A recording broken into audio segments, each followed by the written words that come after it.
Hello, everyone. Welcome back to another one of our Association for the Study of the Cuban Economy interview series, where we try to bring just super interesting people to talk a little bit about themselves and their work and maybe have a little conversation. It is my extraordinary pleasure today, and I really mean this from the bottom of my heart. This is like a great pleasure to have with us Ariana Hernandez-Reguant, a PhD in anthropology from the University of Chicago in 2002, which seems like only yesterday to me. And I will keep it that way. She is a visiting research assistant professor at the Cuban and Caribbean Studies Institute, and previously has held faculty positions at Tulane, which I love, by the way. I spent one happy semester there and I wish I could go back. All right. At the Cuban and Caribbean Studies Institute at Tulane, and previously has held faculty positions at the University of California, San Diego, at the University of Miami, and at Tulane. She's a cultural anthropologist, which makes us very nervous because she can get right into our souls here without us even knowing. She's a cultural anthropologist studying the public expression of social and political ideologies, including ideologies of race, within institutions and social contexts of interpretation. She spent several years in Cuba during the 1990s and did field work at state media outlets, recording studios, and new advertising agency on the commercialization of culture and its impact on socialist governance. Everyone is commercializing culture nowadays. I only wish we could bottle it and sell it. We'd all be rich. But clearly it's not our forte. But that's what she's doing, and it's just super interesting. Lately, she's been doing research in Miami on Spanish language media and performances of race and citizenship among Cuban immigrants. Really super interesting work, and is in the process of finishing up writing her findings into a book, which I am desperately waiting for. So we may talk a little bit about that. At present, she's conducting new research on citizenship and notions of freedom in the cultural center of Cuban America, Hialeah, Florida, the great spiritual center, a donde hay mucho babalao, but I won't talk about that today. She's the author of several edited volumes, including Cuba and the Special Period, Culture and Ideology in the 1990s, a great book. I will put a link on when we put the interview up, and is published in Public Culture, the Journal of Latin American and Caribbean Anthropology, NACLA, and other journals. Her publications have appeared in academic books and journals, as well as in the popular press, online blogs, and zines. I love these new words. Every time I think I finally learned English as my second language, a new word comes on and I'm just, I gotta go and start again. So blogs and zines and art tabloids. Ariana is a founder and moderator of the International Network of Cuba Scholars that coalesce in the Ethno-Cuba Facebook group, a fabulous, fabulous group. I learned so much from that book. Thank you, by the way. So I want to take this opportunity before this poor woman has been waiting to speak and I'm just gushing here, but this is just fabulously important. So thank you for putting that together. It's got over 700 members, really interesting conversations. Since 2015, she's been the editor-in-chief of Cuba Counterpoints. Again, a brilliant zine. I'm trying to use my new word, a brilliant zine, some extraordinary contributions in there. And then every once in a while, she lets me in there too. But there's also some really good stuff in there. A webzine on Cuban and Cuban American affairs, culture, and the arts that is the public voice of the scholarly Cubanist community. I really am delighted to have you here. Thank you so much. I had to read all that bio because I want you to have an increase in the fans that you have. And I was wondering if maybe we can start about maybe by talking about you. Right? Can you tell us a little bit about yourself and about how you got interested in Cuba and Cuban American studies, and more specifically, what drives your work, your political path, your professional, not political, we'll get to that maybe, but your professional passions? I became interested in Cuba by chance. Like, I mean, you know, that's how life happens in the end. It's all by chance. Because I went to graduate school to study South Africa, and specifically do field. I wanted to live in Johannesburg and Pretoria and study the transition from apartheid. And I had this idea. I was working in Washington D.C. in the early 90s on housing, and particularly fair housing. And so I was interested in residential segregation and urban stuff. And you know, the greatest South African anthropologists and South Africanists were John and Jean Komarov, that were at the University of Chicago. So so that's what I wanted to do. And but increasingly, you know, studying Zulu was a challenge. I realized that I will never master the language. So I always thought that, you know, that to do field work, you need to know the language well enough so that you can understand what you overhear. So it's not just communication, but it's just like you're sitting somewhere, people are talking, you need to know. You need to be able to eavesdrop and understand what they're talking. And I realized that I will never be good enough for eavesdropping. So at the same time, there was a Stanford undergraduate at the time that was caught in racial violence. I think it was in Cape Town. And so I had sort of this crisis of faith, right?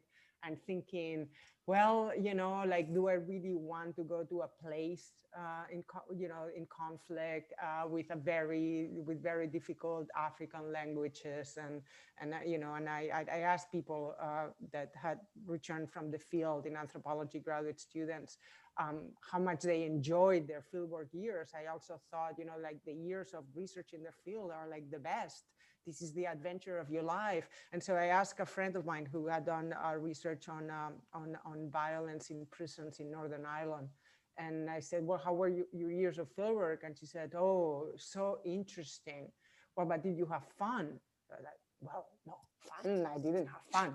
You know, it was dramatic. I was like, okay. And then I asked somebody who had done some completely relevant research in the Seychelles. And I said, how were your years of fieldwork? Well, intellectually, I mean, you know, but do you have fun? Oh, yeah, the best years of my life, the best beaches. And then I thought, I mean, you know, life goes by very quickly, and, you know, we also have to have fun. So I was in this crisis of faith when the University of Chicago opened exchanges with the University of Havana. And it was the first time, I guess, ever that you know, under Clinton, that US universities were doing exchanges. And the first ones were Chicago, Texas, and Florida, I believe. And so I was one of the, you know, so then it was open for faculty, but faculty were not signing up. So they opened it up to graduate students. I guess, you know, there were no Cubanist faculty, and people had other things to do than, you know, go in 1994 to spend a summer in Cuba. And so I immediately volunteered. And we were a group of like 4 or 5 graduate students that were the first ones to, you know, to make it there. And once I arrived there, it was 95, I don't know, like late spring, I would say. And you know, and it was really hard, and no food, and everybody knows what it was back then. But I felt like, oh my God, you know, that was like the adventure of a lifetime. And so that's it. I switched and I went back to my advisors, and I said, you know, I said to John Komarov that I didn't think, first I went to her, to Jean, and I told her that I was not going to study Cuba anymore. And she looked at me astonished, and she said, okay, well then you'll study Zimbabwe. And I said, no, I don't think so. And, you know, she didn't really have an interest in Cuba at the time, but he did. And so you know, I kept pretty much the same committee, and just did this switch, and the rest is history. And because I think that nobody, you know, nobody was doing ethnographic, like extensive fieldwork in Cuba, that I was able to get grants, like, you know, NSF and, you know, all sorts of grants to be there. So that's it. And basically on and off, I stayed there through 99. Then I came back. So, you know, and so what, you know, I think, it's kind of interesting to think about what drives your work, and it's because it's something that you often you find it in retrospect, you know, I don't know about you in your academic career, but, you know, you do project after project, and very often it seems that one project has nothing to do with the next, and you just stumble into something else that it's interesting, or that, you know, that happens to be an opportunity. And sometimes I thought, you know, when putting together CVs, like, I don't know how this ties with this, you know, this is like a jump. And you know, but looking back, I think that one of the questions that has always driven me is, why do people believe what they believe? And it's a very contemporary question now with the misinformation and conspiracy theories and so on. But I was always interested in, you know, in who people trust. Why do we take for granted certain ideas and we question others? And, you know, and so this idea that became also, you know, like Sloterdijk and these theories that post-Frankfurt School that became more current, I think the fall of socialism, it posed that question, you know, the question of cynicism, the question of government legitimacy. And so I think that all the projects that I've done and lots of other things that I've done in life, I think that it was in pursuit of this question, which in a way I've sort of given up on it, because, you know, right now with what's happening in the United States, I'm as puzzled as anybody else, you know.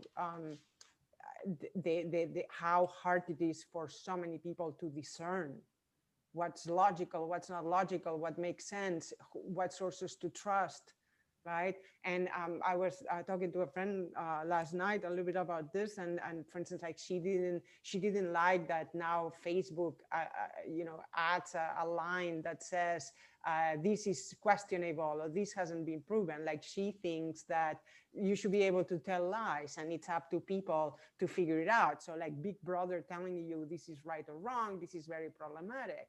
Whereas I'm thinking that in this world of misinformation, the solution is long-term. And so this is just like a Band-Aid. And so, hey, you know, like, why not?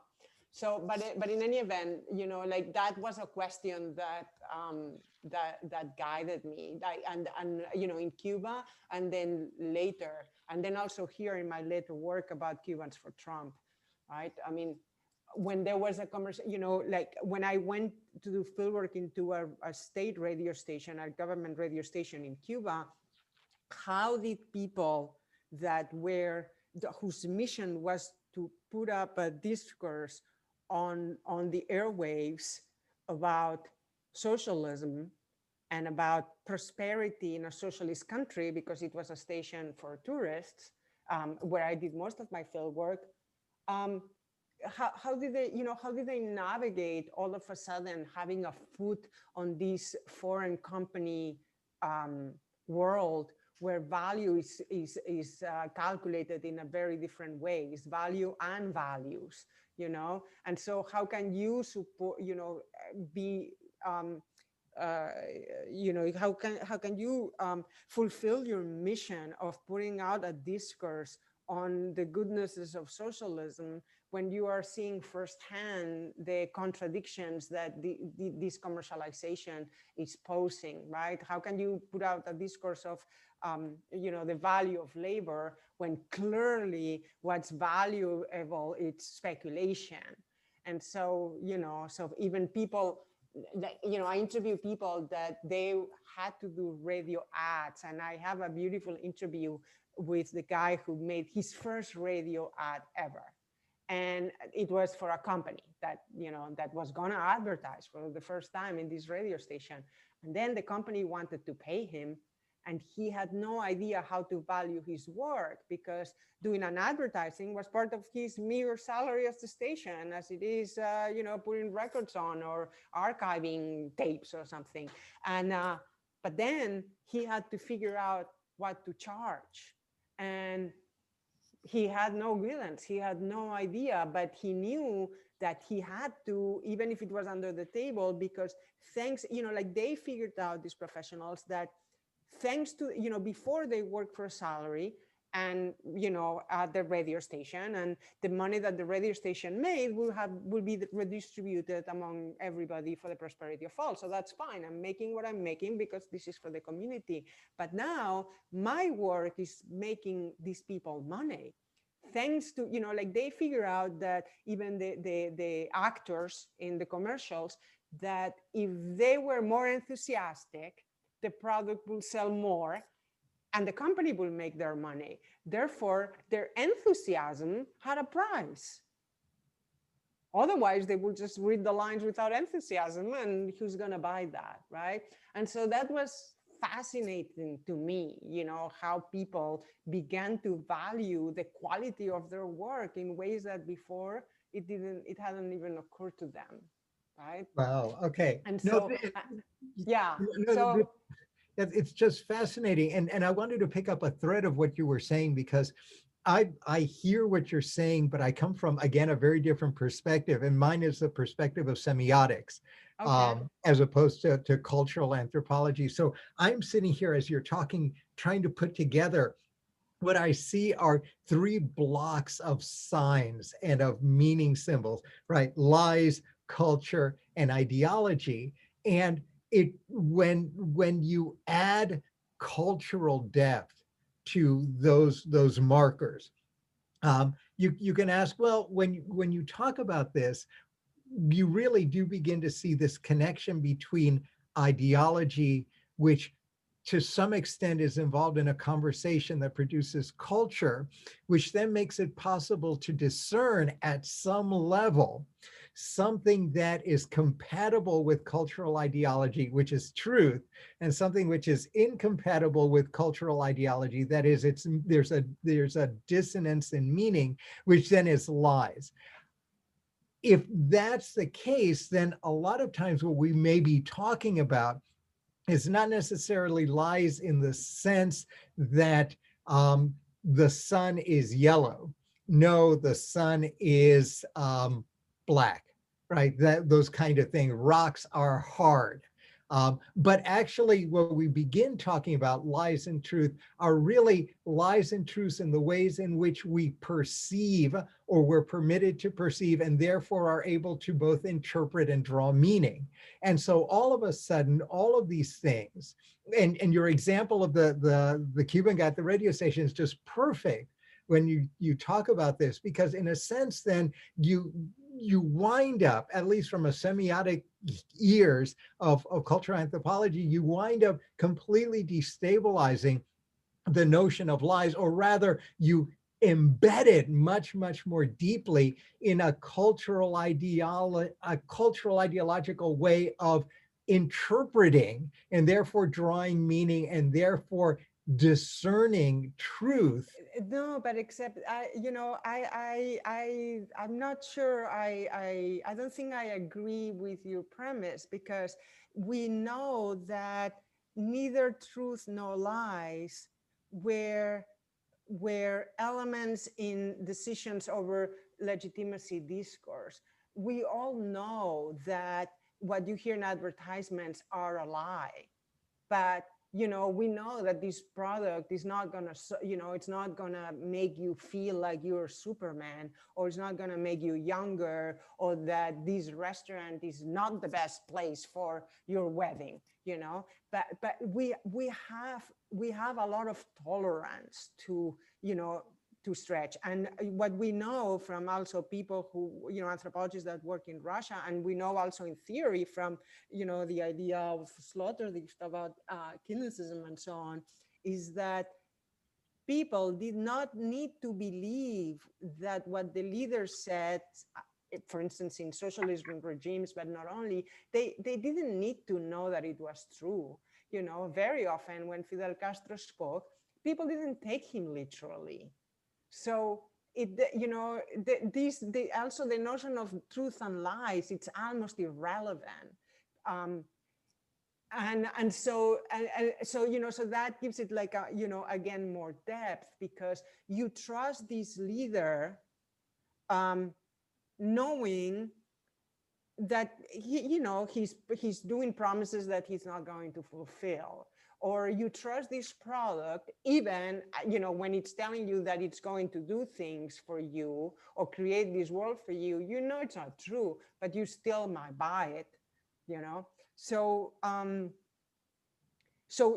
so what we know is that the issue of truth and lies is not the road toward understanding, ideology, legitimacy, trust, or anything like that. And I think this is also key to understand, why many people will support Trump, even knowing that he tells so many lies. That, like he might tell thousands of lies, but that really doesn't matter. And it's not because truth doesn't matter, but it is because trust doesn't really lie there. It's like your children trust you, even if you tell them that it's three kings that bring them presents in the January 5th. And eventually they find that's a lie. And very often they, like when I found out, I pretended I didn't know for as long as I could, so that I kept receiving the presents, right? And Right. so we enter into this complicity, and so the trust doesn't reside there. All right. Well, this is fascinating. And again, so now I'm curious. We use trust as a kind of as sort of the glue that holds this together in a sense.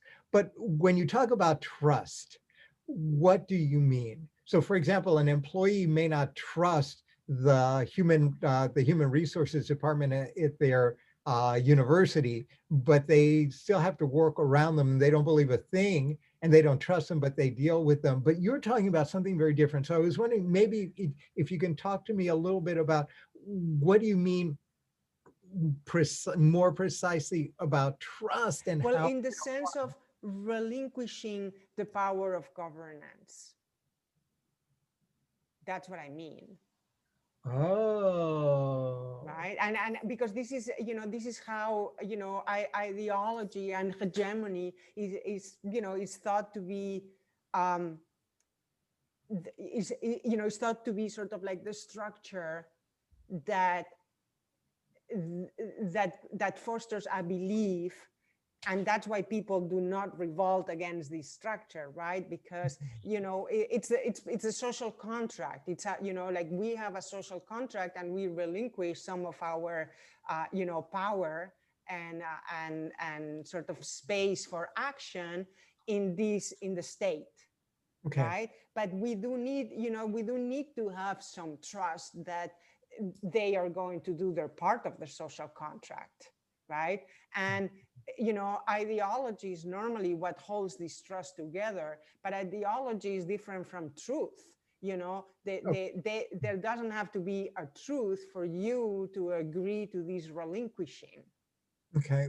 So this relinquishing, this is, wow. Okay. So I'm actually, in my head are exploding pictures of Santa Teresa and San Juan de la Cruz, of the old mystics, because if the Spanish Christian mystics of the 16th and 17th century, because the way I hear you talking about trust, you really, to my ears, and tell me why I'm completely wrong.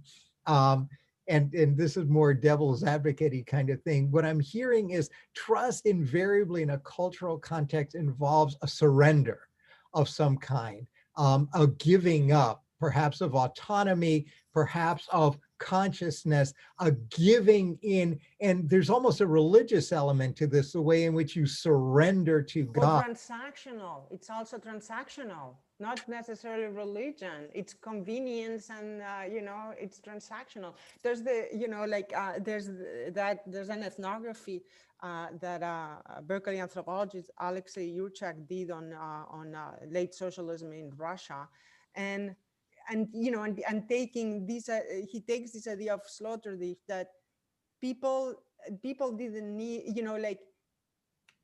people did not need to know the specifics of either ideological positions or policy. People knew who had the power, right? And the measure of power, and this is something that I also saw in Cuba from the 90s onward, the measure of power, it's the ability that the government has to in controlling the discourse. It doesn't matter if that discourse it's a complete lie. Most people don't listen anyway, right? It's like, you know, when you have like Fidel Castro talking for 5 hours nonstop, that becomes noise. But it's that noise for 5 hours that is signaling to you who has the power and not necessarily what he's saying, right? And so it's when you don't have that noise anymore that then, you know, there's a void. Okay. Right? Well, that's really interesting. So that all right, and that's perfect. I mean, brilliant. So that in effect, the suggestion is, if I hear you right, and tell me if I get this, that it really doesn't matter what comes out of the mouth in a context of trust. And so Oh, lies and in a are context of secondary or Trump, irrelevant. It's the trust. yes. And so, I've seen it here. You know, I say it in the NACLA article, and I know we are fast forwarding now, but you know, I'm thinking through this because, like I say in that article, many people that I talked to that they were Trump voters, they didn't care about the minutia of policy at all. They were not going to vote for this president on the basis of any single policy. So it is more as the sort of the ideological infrastructure that is being provided, you know.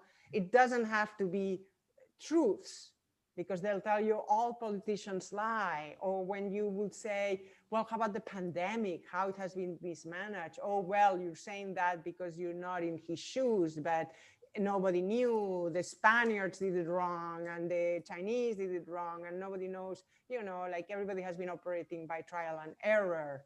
And so, you know, so that's giving the benefit of the doubt, right? So there is a sort, you know, a sort of trust that has been relinquished, that it doesn't matter how many times you might point out about all the lies that have been told. Okay, so in effect, politics is really the signaling, the signage of trust, because the same would apply then to the problems, for example, in the contest for the Democratic presidential nomination between Sanders and Biden. You've got the same trust kind of thing. It didn't matter what they said. What it mattered was producing the signs, the Yeah. signals that would then produce the trust necessary, so that everything else was, you had to make noise. It almost didn't matter what you said once you got whatever Right. sign was necessary to develop trust. Right.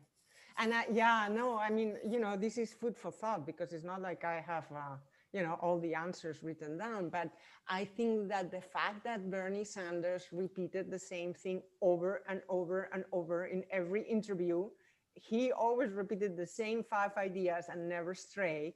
I think that contributed to the trust. You know, this was not an unpredictable person.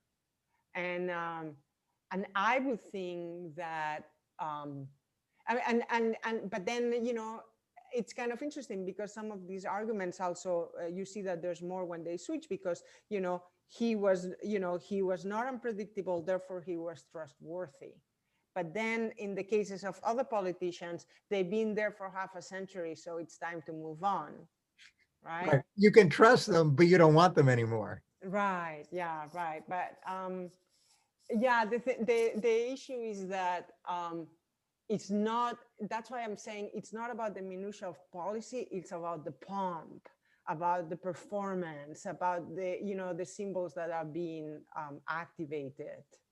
And so I think that this is, you know, this has been my thread throughout, you know, understanding what is it that, you know, that mobilizes people toward action, and what is it that, you know, and also at what point, because that was also the like I remember when when the fall of the Soviet Union happened, there were all these scholars, as you know, sociologists mostly and political scientists, trying to figure out why it fell when it fell, right? That was the $1,000,000 question. Was it like elites that had split, a middle class that had emerged and had make exerted pressure on elites and so on? So there were all these theories trying to find out why. At the time, I read, I think it was first year graduate school, I read a book that it's an old sociology book, which you might have read, that I've never forgotten. And I think it's the best sort of case study ever for every discipline in the social sciences, which is by a guy called John Gaventa, Power and Powerlessness in an Appalachian Valley. Yes. That was the best book I read in my entire undergraduate and graduate years, and that completely spoke to me, because it's the reverse question. It's not why this happened, but is it why it doesn't happen, right? And at what point, is there going to be social mobilization, right? And will there ever be? And what do you need for that to happen? Right. And in his case. Right. And not just social mobilization, but enough social mobilization coordinated enough to bring down, right, to overcome a kind of singular inertia. And also a coherent ideology that has an enemy. Because in his case, there was no enemy, because the miners could never find what company, what office, or what, like the power of these companies was so diffuse and extended throughout the world, and executives that, they didn't really know what their target was. Right. And that's, I mean, in a sense, that's fascinating. It really does suggest, though, why it is that the Americans have so much less to worry about when it comes to overthrowing a system. Whose building do you burn down in the US? But in Cuba, it would be the reverse. Right. And exactly. And I think that Trump has also exploited that idea, because when he keeps talking about the deep state, you don't know what it is. Where are you going to go after the deep state, That's right. What is it? Who's in it? And there's so many of them, as we've now come to understand. There's no target. One for another, right? Yeah. But in other I mean, and that is actually perhaps one of the Achilles heels of Leninism and Leninist ideology, this absolutely singular movement towards clearly identifiable centers, unitary centers, makes them both ultimate power, but also ultimate instability. You know exactly where you've got to go. Right. And who to overthrow. Exactly. And that makes for it becomes much more precarious, even though it's more powerful and efficient, than a crazy society where you have no idea where the head is. Right. Because every time you think you chop one off, well, 4 others come up and they all tell you, no, you cut off the wrong head. Right. And the wrong ideology, because we've got a market full. It reminds me in a sense of the old markets in Cuba, de plátano y de cosa, so you get rid of a couple of plantain vendors, but you still got all this other stuff going on. Bueno, entonces como huevo en vez de pollo, and there you go, the market remains, right? When it's different like that. But if the only thing I have is one thing that I'm going to give you, and it's from one stand. And this is why the Black Lives Matter movement has been so powerful, because it has a target and it has a goal. For as long as that target remains viably constructed. And that's the problem there, I think. The minute that one can deconstruct the target as not merely an abstraction, but as a construct that doesn't hold water. But it is because, and I think this is also why it is brilliant in a way, because its target is not necessarily, or not only, the federal government, because the federal government, there's so much that it can do.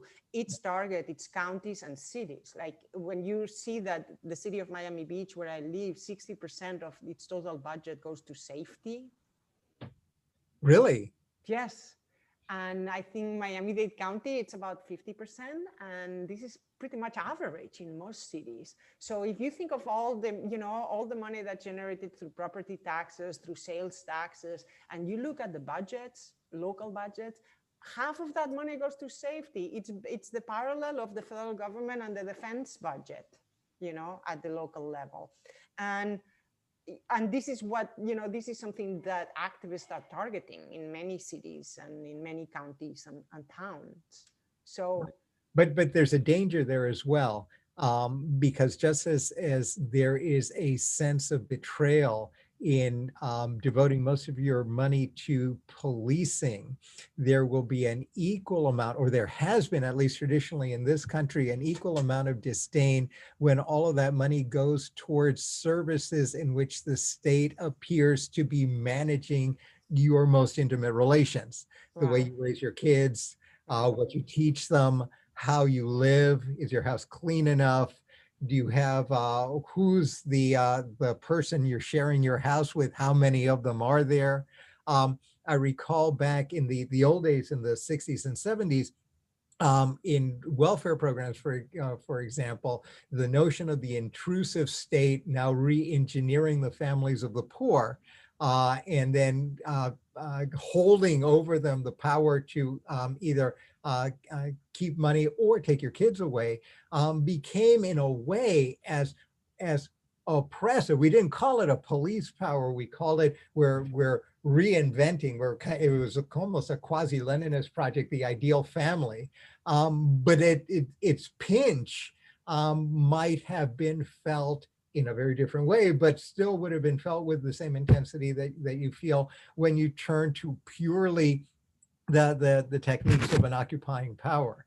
And so how you deal, the question then, it brings up the larger question, which is the old question: should the state intervene at all? And, or should it intervene in culture rather than directly? And then now you've got complexity. Mm. And so, and which is why I suggest that, yes, it's brilliant for the time they can maintain that sense of targeting, but the minute that becomes problematic, and it'll become problematic when you move from target to solution, then the danger of this thing falling apart becomes larger. But it depends on how, excuse me to interrupt. Are you sure that the windows change? Well, you're going to be up in front. They see me way up on top. It'll be cool. Okay, all right. We're I think this more is like, interested in seeing you than me. okay. I think this is this issue. It's sort of like the $1 million question now with the Democratic Party. How is it going to retool its discourse so that it can counteract, for instance, the idea of socialism. Socialism is bad. The Democratic Party is socialist, and we don't want socialism, right? How do you, the Republican Party has succeeded without focusing on specific policies, with very few exceptions like abortion or, or taxation. But in general, it's a little bit of an empty vessel. I was giving the example the other day of this guy that I took pictures of that was circling an early voting location in Hialeah with a flag, with a pole with 3 flags. Did you see the picture? And it's it's the Trump flag, the U.S. flag, and the marijuana flag. And I asked him, wait, but Trump does not support the legalization of marijuana. And he says, but I do. So, but that's like within it's, so I wrote something about, like, it was like within the revolution, everything; against the revolution, nothing. So it's the same within Trump, everything; against Trump, nothing, and I think this is how you create these ideologies and these ideological loyalties, not going into the minutiae of policy, because within this ideological umbrella, there's room for a lot. And I think that this is what the Democratic Party has to figure out now, when you saw the, for us, particularly academics and so on, when, when Trump and the non-debates of Biden and Trump, that it was Biden alone, Trump alone, but it was at the same time. So you were switching through channels, remember? I mean, one was just, empty, bombastic stuff. And the other one, Biden, was really interesting because the guy knew everything. He could tell you about everything from fracking to the environment to these, the percentages of people that this, that, and the other. This was clearly a very well-informed person that knew his stuff, right? But, but that's not about politics, right? That, you still need an overarching message and Well, that's right. That's right. He would and have he gotten didn't an have A on one. the exam. He would have gotten an A on the exam. He would have gotten an A in the exam, But, right? but right. But will people take his class? No. That's right. That's right. So it's interesting though to see the parallels here between the way in which ideology, culture, trust operates Yeah, in two societies that are supposed to be diametrical opposites. right, And yet, instead of seeing it on a spectrum, what we see is a circle, right? right. Because the parallels are just fascinating. They'll Yes, yeah, show differently, right. but we worry about, and we have the same kind of human proclivities to the same sorts of default performance patterns, Yeah. which then produces, in contextually different ways, of And course. I think that people have forgotten the power of populism and the power of nationalism. These were ideologies that mobilized people throughout the 20th century. Nothing more powerful than nationalism. And I think that toward the end of the 20th century, there began to be all these very technocratic governments, right? It was governments by experts. And that was supposed to be a good thing, like we are beyond that tribalism.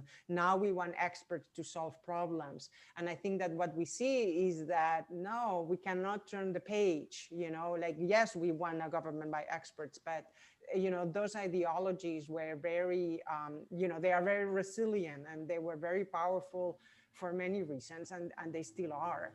Right. And you saw that actually both in the US and to some extent in Cuba in the context of COVID, where in fact there was the politics circled around the notion of must we constantly bend the knee to science? And if we do, which science, Right, whose science, and is it the science of the economist? Is it the science of the scientist? And right, what end? yeah, And so you saw that in the United States to a lesser extent, but you saw that discussed in Cuba as well, right, in the context of everything. Well, we're going to do all these things in Cuba, but then why are our doctors going to Italy? And why is it that in a context in which we have to do this, there's no clean water? So how do you expect me to keep everything clean and sanitized right, if I turn on the right. faucet and I have no water and I have no electricity? So those kinds of things just, again, another mirror.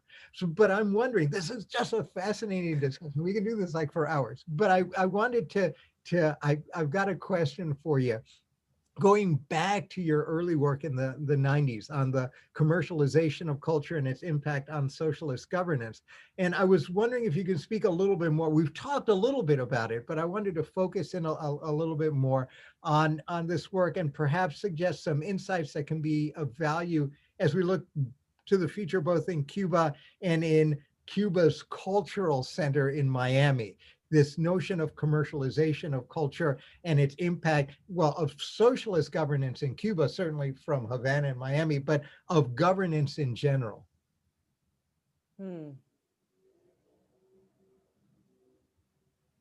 I'm not sure I understand what you're asking. Well, it's the story of the gentleman at the station who all of a sudden got money for being enthusiastic, right? We know about culture and governance, but when one then begins to develop its commercial aspects, one bottles it, one creates containers for it, one views it as a product, and then one exports it. I mean, to what extent does that help shape or reshape the way in which we understand in Cuba, we understand socialism, for example, and in Miami, perhaps the way we understand the relationship of the Miami Cuban community, for example, to the home country.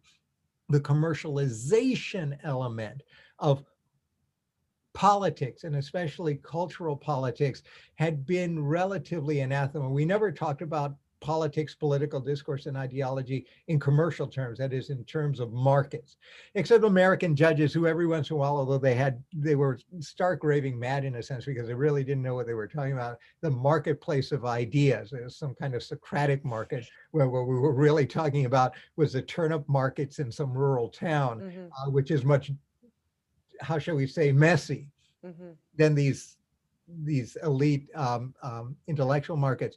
But politics can be commercialized. That is, it can be constructed to be bought and sold. It can be packaged for export. It can be repackaged for internal distribution. It has a value that, I mean, and that's really what struck me when you were talking about that gentleman. All of a sudden he wakes up and he goes, oh my God, there's value in this. There's value in speech. There's value in appearing to be emotional.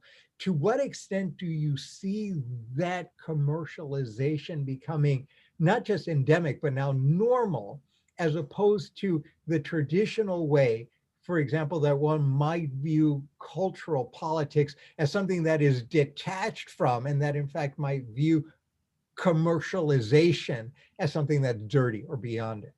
Well, I'm like, I'm not completely sure I follow, but I think that there is a split. There is a split everywhere between, the commercialization of culture and the arts, and and the art market, and intellectual property regimes, and struggles, and conflicts for authorship and for maximizing profits.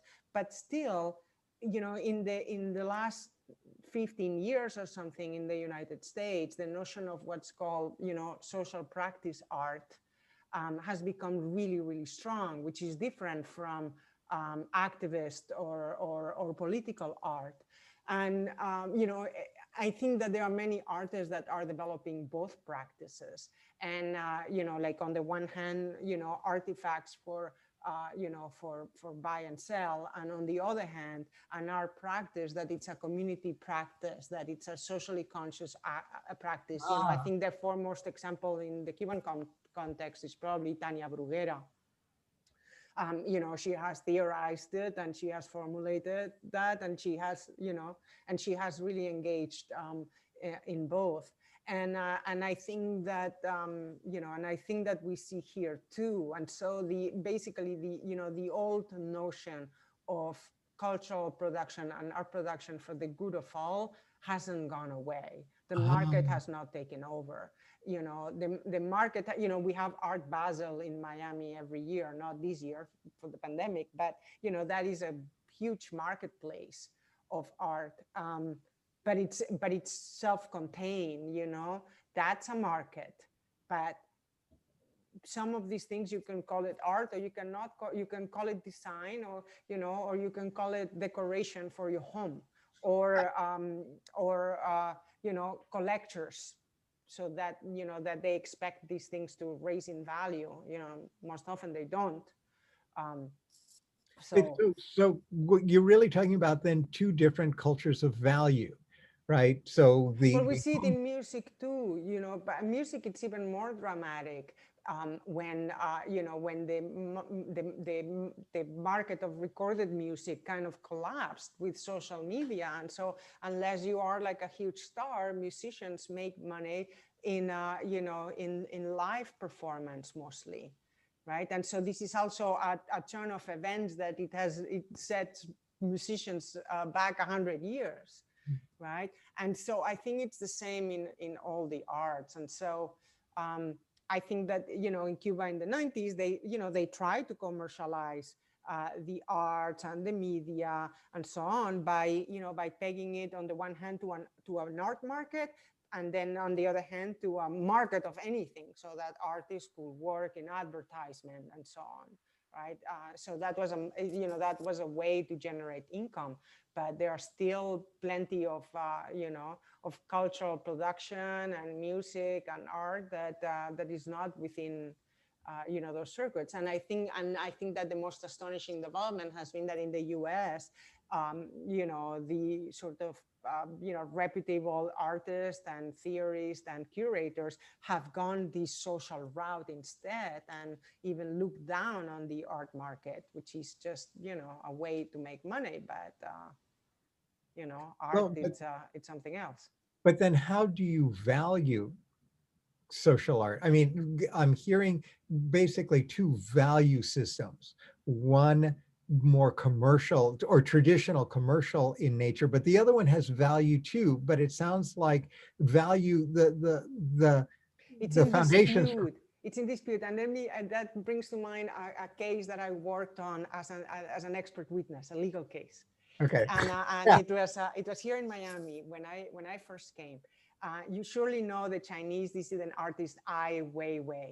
Yeah. He Yeah. had an exhibit here at the PAM, and it was a body of work that he was doing that was very interesting, that was questioning the value of artifacts. And so he was exhibiting all these vessels, ceramic pots and so on, that allegedly peasants could dig out in many regions in China, that they belong maybe to the Ming dynasty or something. And so, and the same copies, they were actually sold at regional markets for use.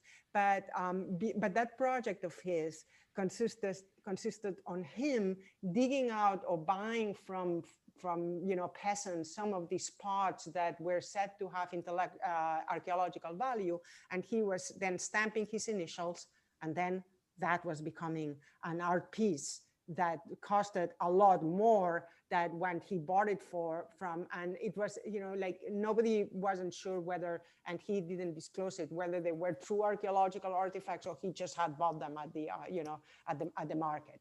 But but that was his project of like, once I stamp my my sort of fame, my fame value to it, my popularity, it goes up in price just because it has my name.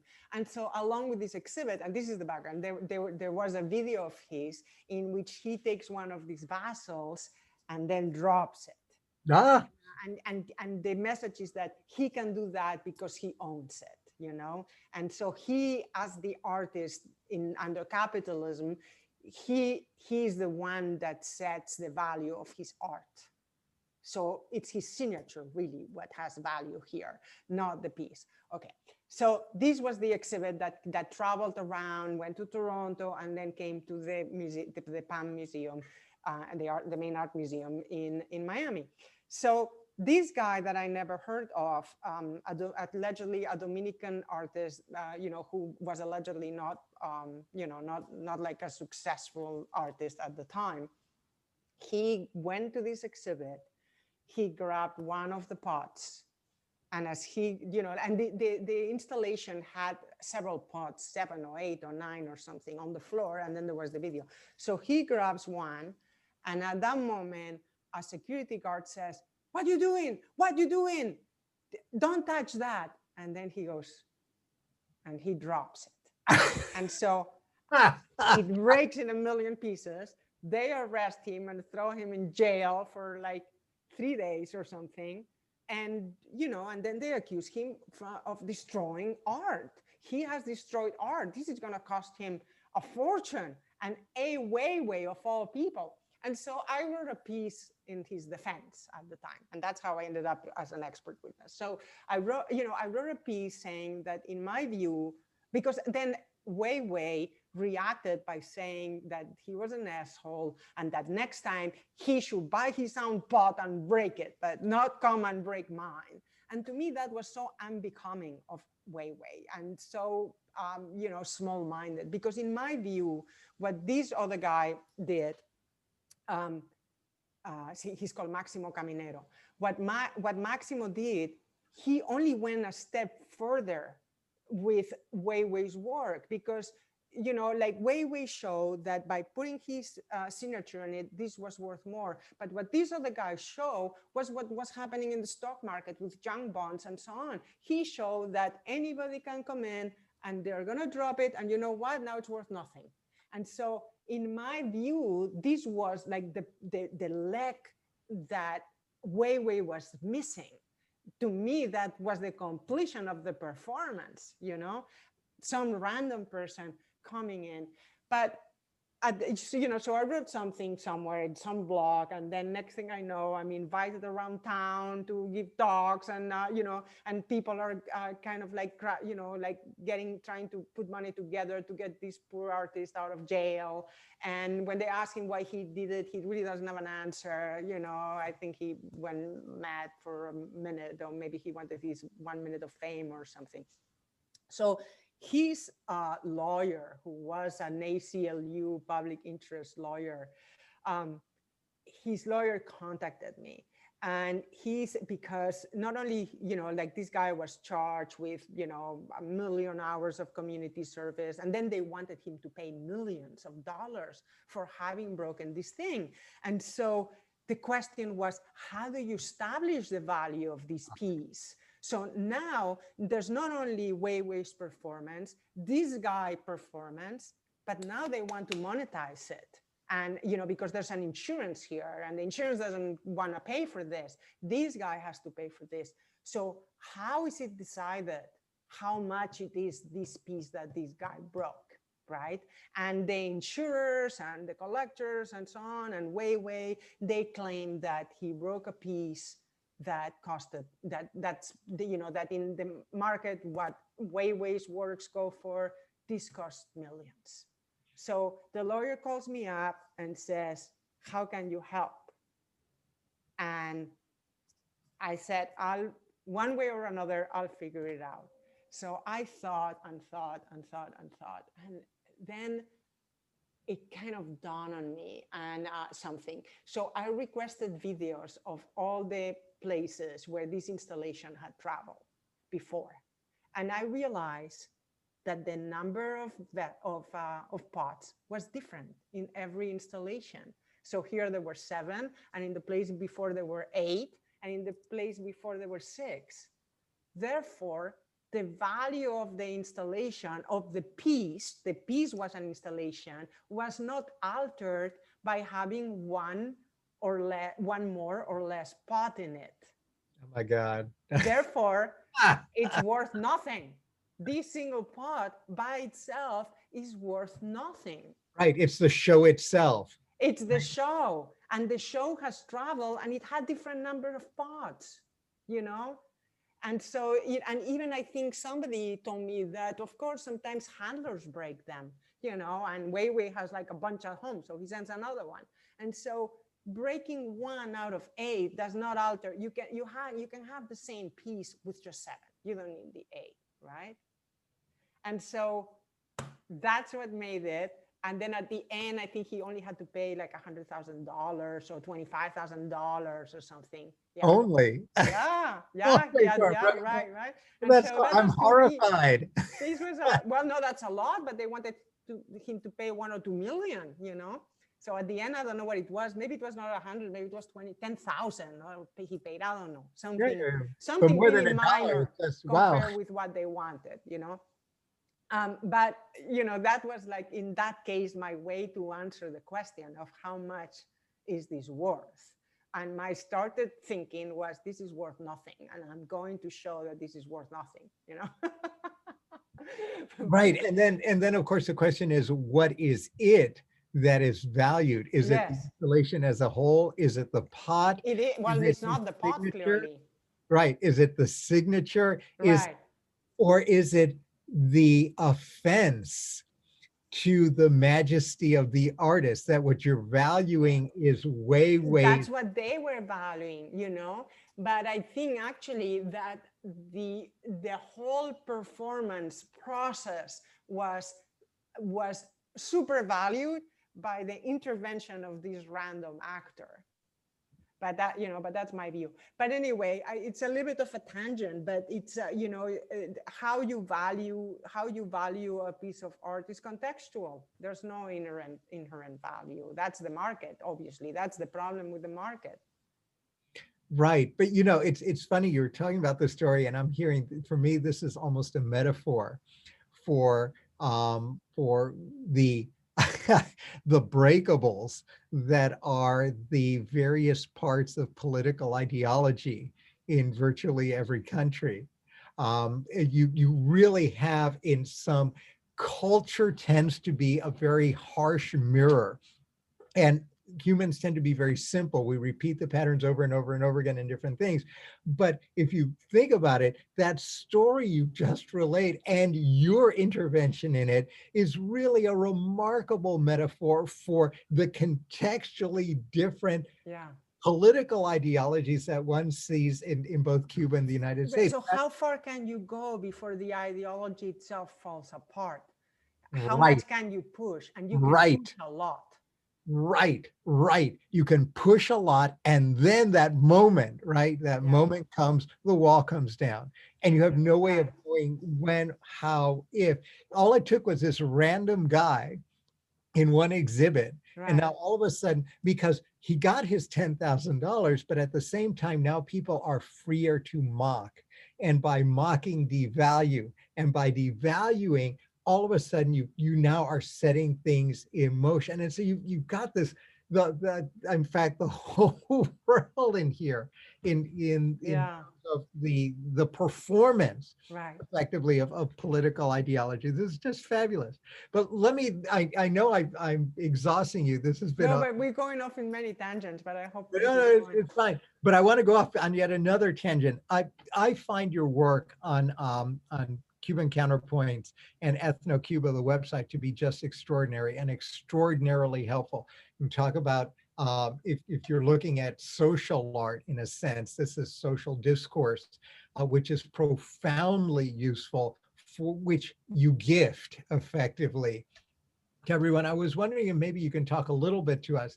This is a little bit of propaganda for you. Well, because Cuba Counterpoints is dormant because it has no funding. So, the site is there, but there's no movement, unfortunately.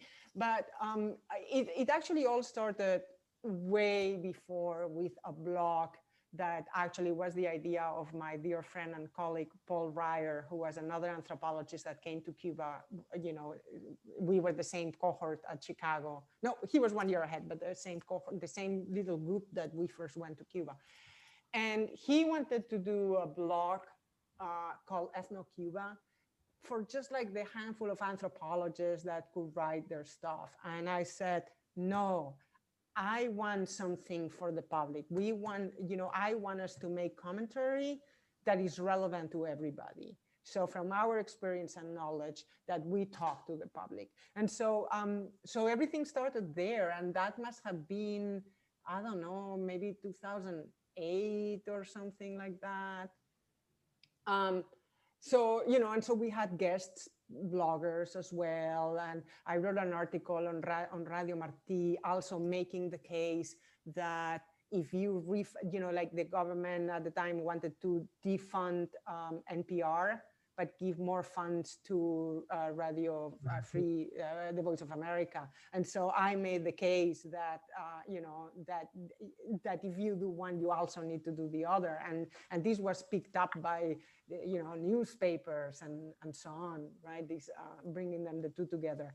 And so that's, that's what I wanted. I wanted things to circulate. Then at the same time, about the same time, I was very frustrated with how LASA Cuba was handled. And I guess I still am, but I'm not involved anymore. But at the time, I didn't agree at all how elections were conducted, and and the relative power of people in Cuba and people outside Cuba, and how the Cubans were elected. There seemed to be always the same 5 people rotating year after year, after a decade, and after several decades. And so, so I wanted change, and I ran for elections. And then all of a sudden, everything blew up. There were irregularities. The election was invalidated. And then it was repeated. And all of a sudden, in the repeated, there were new candidates on the Cuban side. Whereas if you repeat the election, you have to have the same candidates, we will vote again, but for the same roster of people. And all of a sudden, the people had changed. I mean, like the whole thing was so irregular. And somebody that to this day, I don't think anybody has ever heard of, that year won my slot for one vote. And I was already, I was doing the Ethno-Cuba blog, and I think I had started the Facebook group, but we were just a few anthropologists. And I said, I'm gonna launch a group of Cubanist scholars that, LASA can do its thing, but, there was censorship as well. There was a year that I proposed a table that was censored, and other people had the same experience. So yes, there were times when Cubans were not allowed to come, but there were, there were people in Cuba, they were censored, but out of Cuba, there was censorship as well of the kinds of panels and papers that you would propose and what would get approved and what not. And also the way that, these decisions were made was not transparent. They were often taken there. So, so I didn't really appreciate the way that the section was being run and conducted. And, and like I said, I've been not involved for over a decade, so I can't speak about now. I know that there were changes after. So anyway, so then, I did Ethno-Cuba, and actually we are now at more than 800, I believe. Wow. And, and everybody's vetted and everybody's connected to academia one way or another. And, and so that became really lively. And now there are other groups, and, LASA has also its own group, but, but we are the oldest, and so, yeah, so in a way that gave me visibility too within the Cuban community when I was fresh out of the PhD, really. And then I always wanted to write for the public. And so, so that's why I created Cuba Counterpoints. And I think also that perhaps it came too soon in a way, because now there are many academic sort of publications that they are for the public, but, where scholars write. But when we started Cuba Counterpoints 6 or 7 years ago, there weren't outlets where, of course, academics always wrote op-eds, but not even that much. But, but to have a publication that, kind of like NACLA, that would be considered, but sometimes NACLA is even very academic, right? So to have a publication that will, have also lighter sections. So it will not be just like a blog where there's one post a day, which is what NACLA does, but a real magazine with sections and audio visuals and, and dispatches, we had a section. So, so that didn't exist, but unfortunately, it was not sustainable because, these things don't make money, and I did not succeed at fundraising. Maybe, so I know that that's my weakness. There are people who are much more talented at fundraising, and I wasn't. And so, so it's there, and I don't know if it will ever be revived, or, like you and I have talked now and then about ideas of how to shape it, change it, modify it, maybe make it about more and not just about Cuba, or, I don't know, it's there, and, and it's open if somebody wants to take it in and shape it. But, but unfortunately, I also, after a while, it was really tolling to ask people to write and not pay them. And so if you really want commentary on what happened yesterday, so you want somebody to stop what they're doing and write something today, you have to pay them, right? And then the Cubans, they had no money. We needed to pay them too. So we got a little bit of money, but it was not enough. The work of the editors was gruesome. Sometimes it was full time. So it was unsustainable. We were working a lot, and it was also at some point, you just could not demand much of writers if you're not paying them. Now, which of course is, as you're speaking about this and the challenges, I keep going back to Mr. Weiwei and the breaking of the of the pottery, because there's this extraordinary disconnect, in a sense, a cultural disconnect between the sense that what he did when it was done by the Dominican has this extraordinary value, that even putting his name on it has value, but that the product of cultural production in writing, especially by academics, does not. Right. And so there's this odd thing about valuing. There's an art to Cuba counterpoints, which tends to be as undervalued as the performances of a well-known person who positioned himself quite strategically to become the darling of people with a lot of money and perhaps less, well, anyway, a lot of money. But you know, like this article that I wrote on NACLA, for NACLA, I mean, I actually wrote it and then I decided I would send it to NACLA because there were not those many outlets, but that was perfectly fitting.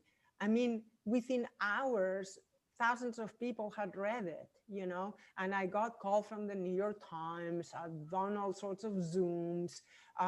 It has circulated in a way that no book, edited volume, academic article ever did or will. Right. No, exactly. The problem is that, is it possible for an artist or a writer to feed herself from telephone calls from the New York Times? No, but see, but this in a way, that will be the market, right? I mean, like you know, like people who, you know, like if you have a salary, you can do it. So that's really not sustainable. But then on the other hand, if you have a salary to write stuff that nobody's going to read, because, you know, I understand a scientist that is discovering stuff, and you know, I'm a social scientist myself, but you know, as we know from, you know, the history of scientific revolutions, also in the social sciences, you know, the paradigms are changed once a generation. And so 99.5% of what's being published, it doesn't go anywhere. It just like falls into oblivion, but it might help that person get a salary raise. Yeah. But that's a huge disconnect, right? And so in a way, I think that split that we've seen in the United States and in Europe with the art and also with architecture and design of, okay, this is the market, but we want to change society, or we want to foster civic participation. We want to work, you know, to as hard as it is towards a more just, equitable society. I think that many artists have internalized that, and they understand that maybe they need to play the two, you know, with the two sets of cards. But I don't think academics have understood that. Some have, but many haven't. Right? And so I think it's about time that, you know, that they do, because I will argue that right now, you know, being just like within your niche, it's the equivalent of the market, because those are the ones, you know, it's like your department is buying your articles, and it's giving you, you know, $5,000 more next year or something, right? And so you are within that market. So in a way, it's the same kind of like prostitution, because you're writing stuff that in some cases you don't believe in, but you have to fulfill this so that then you'll get money in exchange. But you have completely forgotten. And of course, you know, I'm making a bit of a caricature, but you know, you can argue that you're trying to change society by changing your students, but not by, you know, many of these publications. So what, you know, so it's also a market that it's really not sustainable. You know, I'm hoping for it to bust, because, you know, like you have these companies that, you know, Elsevier and you know, and Wiley, that control the databases and the journals, and they are the, you know, and they sell to libraries, and they make so much money with your articles, but you don't make a penny. In fact, every time you publish in an academic press or journal, you are relinquishing your rights to them, you know, and they have to give you permission if you want to reprint it. And so, you know, so this very twisted market that it's academia, you know, that it's a little bit of a bubble. I think it needs to burst, and it needs to change. And who knows with the kinds of shocks that we've been getting over the course of the last 10 years or so. Right, yeah. So people tell me, well, be careful of saying this because then you're playing with the neoliberals that they want to eliminate academia. I don't agree with what they want to do, but I also know that the current system, it's absurd and it's untenable and, it's not doing that much. It needs to be reformed. That's what I Agreed. think. And I do think that I was told that I don't know if this is true, but that in Australia, faculty get points for publishing for the public, and this is why a publication like The Conversation has been so successful because everybody wants to publish there because it has this big popular audience. And so so I think that should be there should like the social sort of consciousness obligations of academics in whatever is it that they believe in, whatever their particular party affiliation, I think that there should be more of a demand of, on social participation on the part of particularly social scientists. I understand that, there's so much you can demand from an archaeologist or a linguist that works, but, or a medieval This would be historian. all But of us. even a medieval historian has things to say about what's happening now, This would be the rise of Bordeaux's notion of the public intellectual now gone Yes, crazy. right. That Uh, definitely, Last definitely. question for you. I know we've been going on quite a bit. And so I want to end maybe by looking to the future. And I've been just fascinated with your work in Hialeah and the Miami community. And I was, maybe we can wrap up our conversation by you talking a little bit about what you're doing now and your work now and in the future. Well, I've been, there was, so I've been working, I had been working in this issue of, ideology and electoral politics in Hialeah. And this year, there was the plan with, a think tank to do a big ethnographic research, but it fell through because of the pandemic. And then, because I still did some interviews on my own and stuff, I published this article. But I think that that I'm going to wrap up everything that I have because a few years ago I did fieldwork at a television station, and I have this manuscript on on mostly on comedy and performance, and a lot of it has to do with race and of course with immigration and so on. So I need I need to write that up, and I'm still interested in political sort of political anthropology and ideology and crafting discourses and stuff. So so I'm interested in kind of like practical applications. What do you do with all of this if you want to change things? And so so the sort of the near future is wrapping up all these manuscripts, papers that I have from work that I've been doing in the last few years. Oh my God. Now you're making me feel guilty. Yeah, and then I and got then hopefully it's like I will not mind being more involved in in politics in terms of like I said, crafting discourse, strategizing. I've sort of advised informally a couple of candidates, and I love to do that. Ay, Dios mío, comandante. No. Oh, fabulous. Well, this has just been marvelous. You have no idea how grateful I am for you to take No, the time thank out you. Thank to, you for inviting me. That's not an at all. honor. Any last words? No, maybe, I guess would be questions, but I don't know if this is the moment to ask. I mean, what does the Association for the Study of the Cuban Economy expects to be doing during the new Biden government? I mean, do you think that you can sort of have a seat at the table on whatever new, policies are going to be crafted with regards to remittances and connections with Cuba?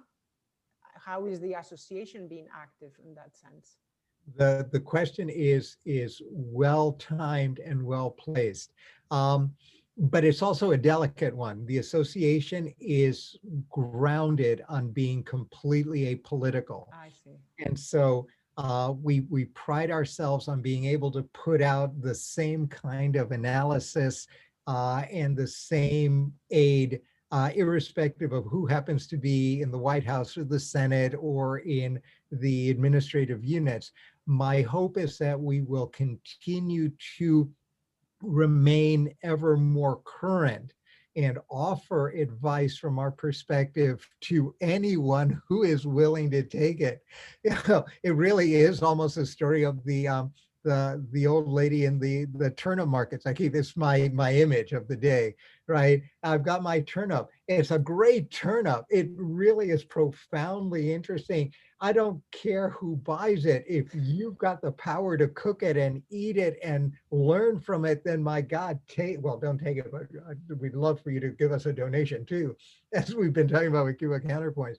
But right, so we will be doing some analysis of what the change in administration is likely to hold, but we will continue to adhere to the notion that what we do is apolitical. We've got no affiliation, Yeah, and of course, it's a big tent.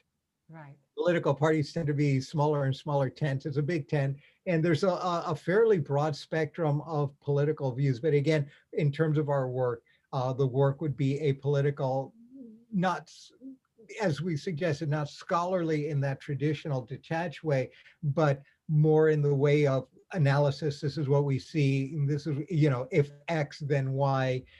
Here's foundational ideology you ought to be working with and the like. So we'll see. And we hope that in that process, we will be able to call on you and others like you to aid us in these projects. There's a lot of work that is likely to pop up after 2020.